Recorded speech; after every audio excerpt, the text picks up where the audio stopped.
Did you know you can absolutely transform your musicianship skills with just one simple line of music? Working consistently on your musicianship skills is really the key to understanding the music you play and growing as a musician. In today's video, I'll share 5 areas of musicianship you can dramatically improve with one line of music and the many piano skills you'll gain from doing so. Let's get into it. The one simple line of music we're going to use in today's video is the melody for You Are My Sunshine.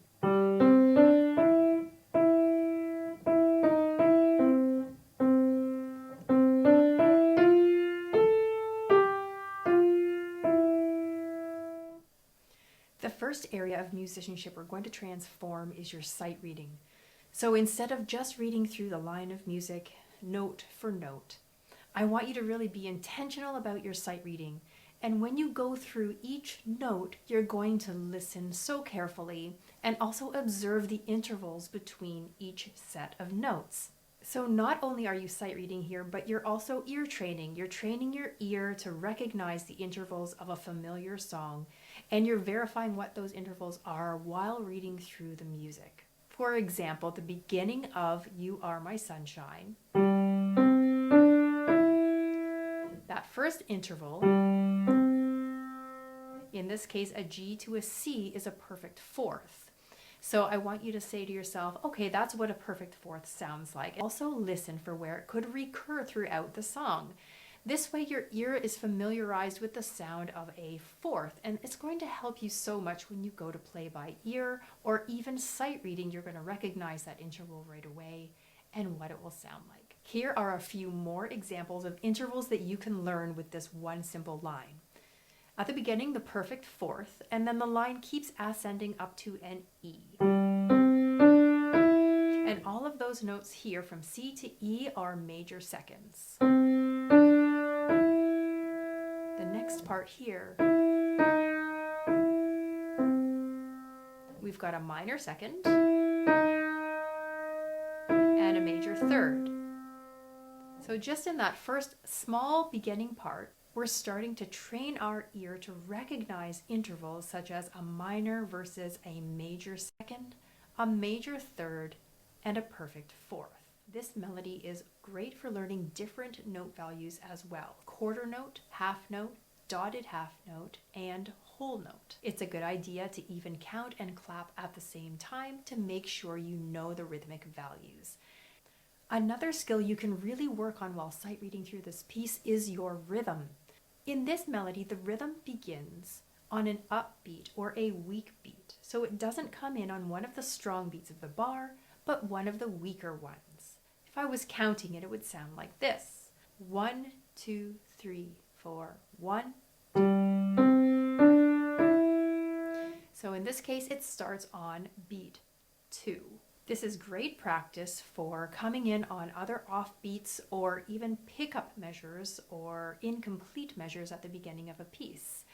So this particular example starts on beat 2, and there's other instances throughout the melody that also begin on beat 2.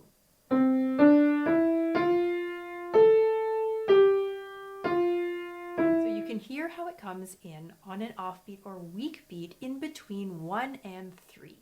Paying attention to these things such as note values, rhythm, and ear training while you're sight reading through new music can really help to elevate your sight reading ability.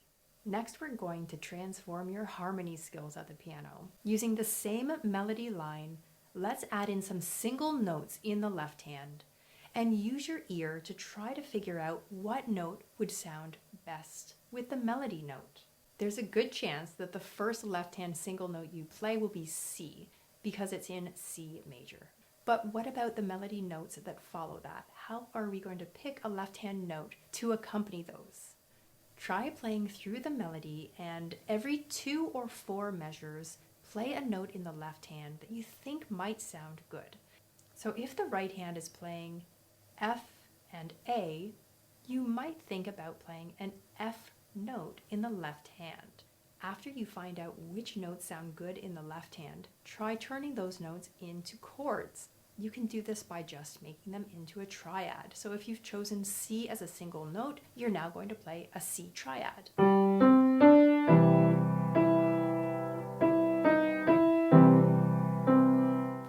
melody, you're likely going to use C, F, and G triads, which form 1, 4, and 5, or the tonic, subdominant, and dominant chords of the C major scale. You've now got some chords to play around with that you know sound good in C major, which means you're also learning the theory behind your keyboard harmony.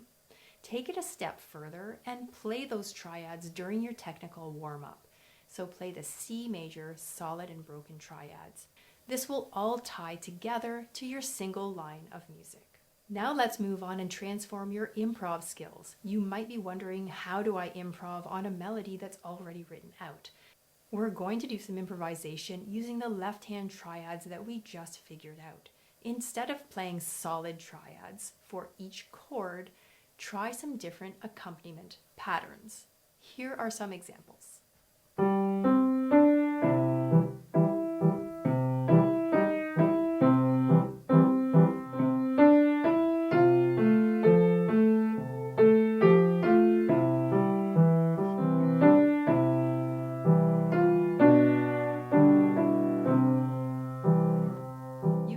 Broken triads, alternate note patterns, you can change the rhythm, and really the sky's the limit. So experiment and see what types of accompaniment styles you might like. Changing up the accompaniment patterns also really helps with the coordination between your left and right hands.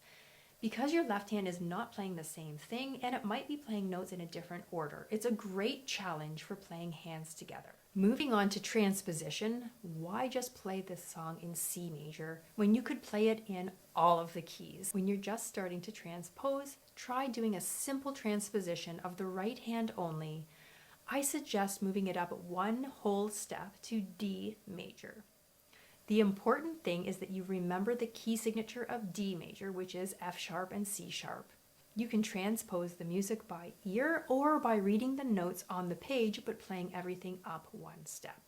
In this way, you are learning a new key signature, and you're also training your brain to think in that key signature while reading another. You're going to understand the relationships of the 1, 4, and 5 chords to those other keys. You're going to reinforce all of those ear training intervals, and it'll be fun. Finally, I'd like to show you how you can develop your musical expression even by using the simplest melody. By expression, I mean the phrasing and the musicality that you're going to put into your playing. You can practice your phrase shaping using just small fragments of the melody. For example, at the beginning, you want to come up a little bit in the melody, and it wants to grow because the notes are coming up. And also you're talking about sunshine, which is bright. So it might come up a little bit in the volume. And that adds a little bit of musicality so that when you're playing the phrase, it sounds really beautiful. So as you play through the melody, experiment with different types of phrase shaping and see what sounds best to you. Which area of musicianship that I mentioned today do you most want to improve in your own playing? Let me know in the comments. I would love to read about some of the challenges you're facing in your own piano journey. If you're interested in learning even more essential piano skills to help you grow as a musician and make the progress that you want at the piano, check out this whole playlist right here.